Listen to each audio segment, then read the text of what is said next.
रमा, तुम मेरी जिंदगी में ना आती तो।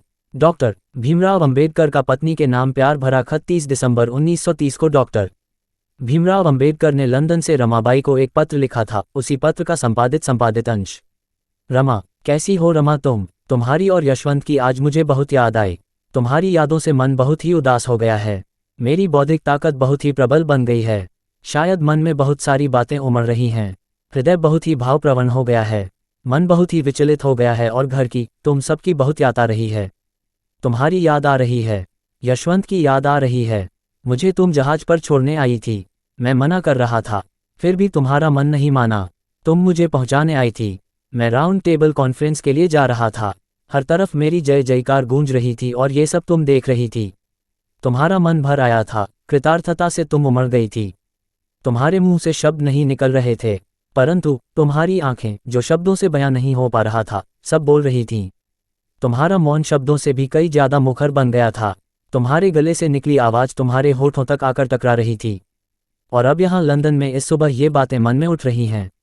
दिल कोमल हो गया है, जी में घबराहट सी हो रही है।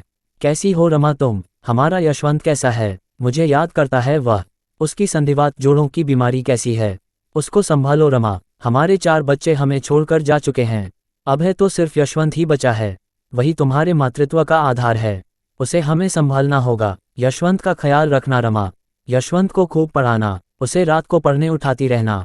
मेरे बाबा मुझे रात को पढ़ने के लिए उठाया करते थे, तब तक वह जगते रहते थे। मुझे यह अनुशासन उन्होंने ही सिखाया। मैं उठकर पढ़ने बैठ जाऊं, तब वह सोते थे। पहले पहले मुझे पढ़ाई के लिए रात को उठने पर बहुत ही आलस आता था। तब पढ़ाई से भी ज़्यादा नींद अच्छी लगती थी। आगे चलकर तो जिंदगी भर के लिए नींद से अधिक पढ़ाई ही हम लगने लगी। रमा, यशवंत को भी ऐसी ही पढ़ाई की लगन लगनी चाहिए। किताबों के लिए उसके मन में उत्कट इच्छा जगानी होगी। रमा, अमीरी ऐश्वर्य ये चीज़ें किसी काम की नहीं। तुम अपने इर्द गिर्द देखती ही हो, लोग ऐसी ही चीज़ों के पीछे हमेशा से लगे हुए रहते हैं। उनकी जिंदगियां जहां से शुरू होती है वहीं पर ठहर जाती है।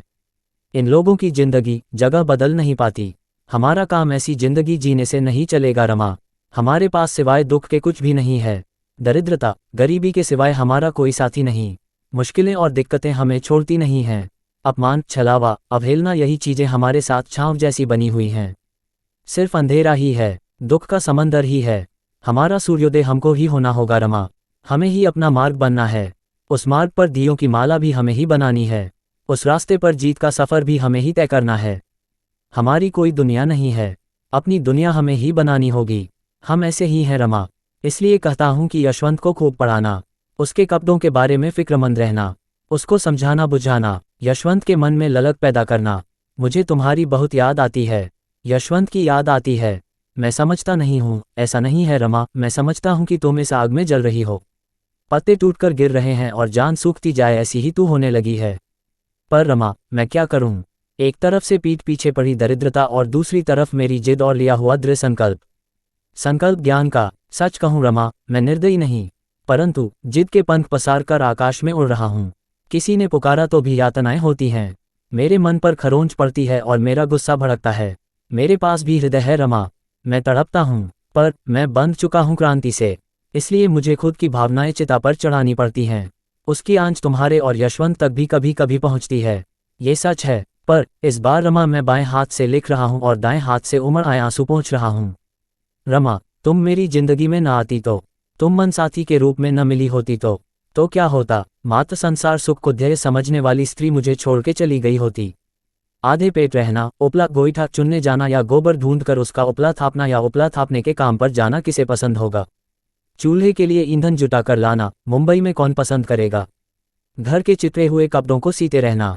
इतना ही नहीं, एक माचिस में पूरा माह निकालना है। इतने ही तेल में और अनाज नमक से महीने भर का काम चलाना चाहिए, मेरा ऐसा कहना।